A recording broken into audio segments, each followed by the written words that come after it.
April 1453. A sound of unprecedented power cracks the air outside one of the greatest cities in the Christian world. It is the roar of a monster, a supergun forged to break the unbreakable and end a 1,000-year-old empire.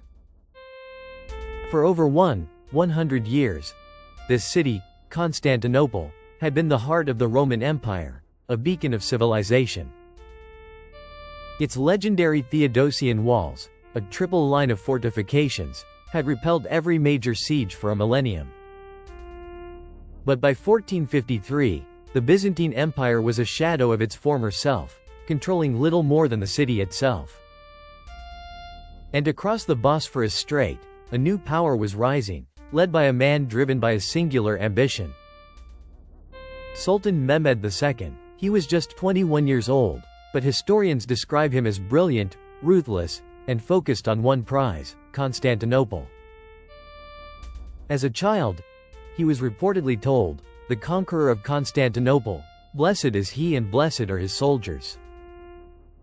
His own father, Murad II, had tried and failed to take the city.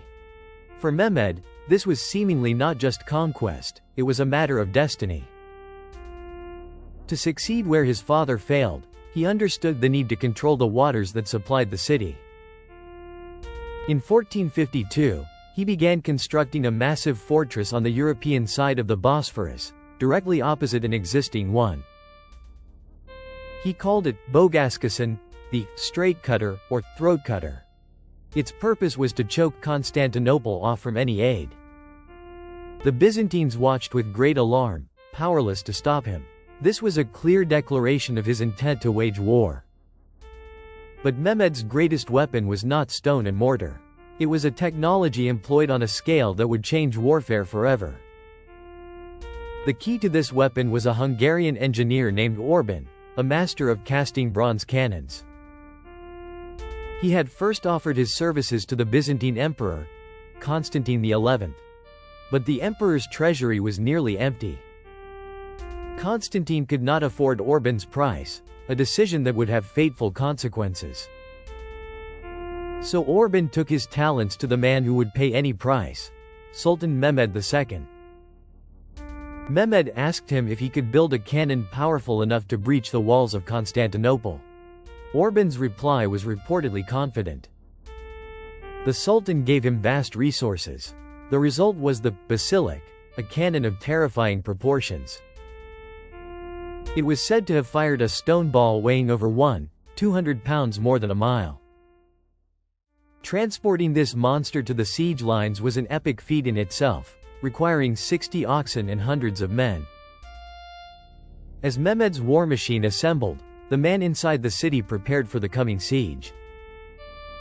Constantine XI Palaiologos, the last Roman emperor. He was a brave soldier, but he ruled a dying city. He sent desperate pleas for help to the Christian kingdoms of Europe, but little aid arrived.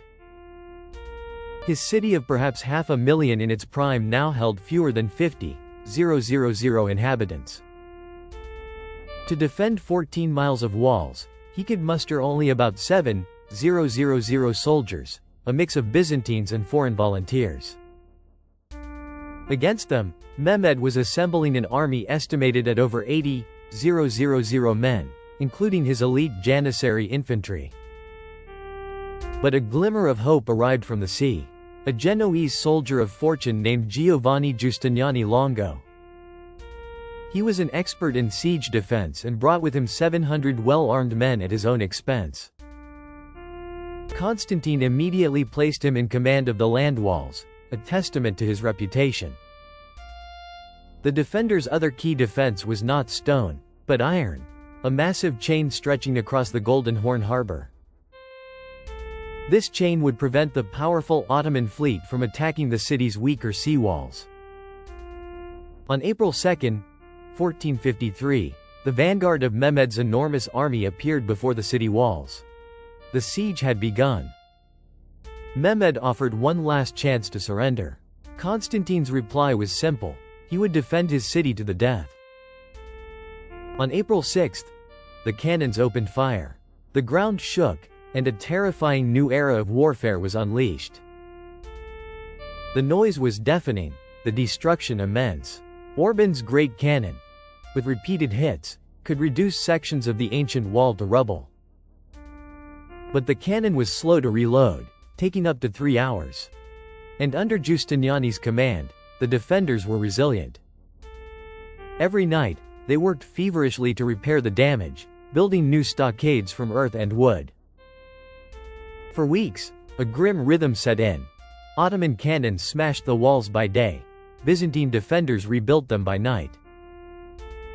The Ottomans also tried to assault the Great Chain at the Golden Horn, but the smaller Byzantine fleet fought them off. In a moment of hope, a few Genoese relief ships managed to break through the Ottoman blockade, boosting morale. Frustrated by the stalemate, Mehmed conceived one of the most audacious plans in military history. If he could not sail his ships past the chain, he would take them overland. His engineers built a massive roadway of greased logs. Thousands of men and oxen began to haul his fleet uphill. On the morning of April 22, the defenders of Constantinople awoke to an unbelievable sight. 70 Ottoman ships were sailing on the waters of the Golden Horn, having seemingly appeared from nowhere. The psychological blow was immense. Mehmed had bypassed their strongest defense with sheer, brilliant audacity. Now, the defenders were stretched even thinner, forced to man the weaker seawalls as well. The siege ground on for another month. The city was starving, the walls were crumbling, hope was fading. Mehmed planned his final, all-out assault for May 29, a massive attack from land and sea simultaneously. The night before, an eerie fog descended on the city. Some saw it as a terrible omen. Constantine gathered his commanders for a final speech, reportedly asking them to die for their faith and their emperor. Just after midnight, the attack began. The roar of cannons, drums, and tens of thousands of voices filled the air. The first waves were irregular troops, sent to exhaust the defenders.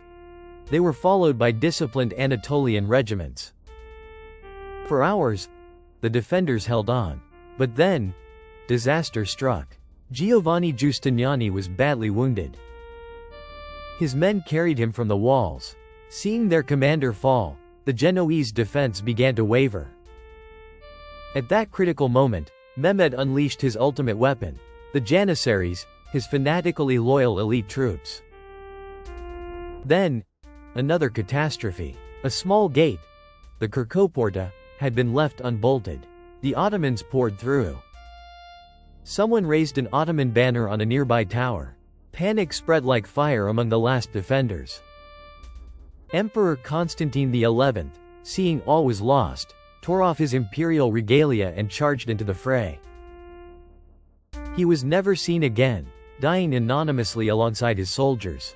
The last Roman emperor died a Roman soldier.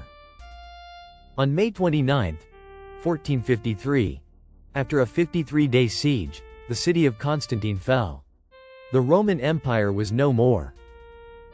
The fall of Constantinople sent shockwaves across the world. It marked the end of the Middle Ages and the rise of the Ottoman Empire. The city's fall reshaped the map, rerouted trade, and arguably fueled an age of exploration. The world would never be the same. Subscribe for more tales.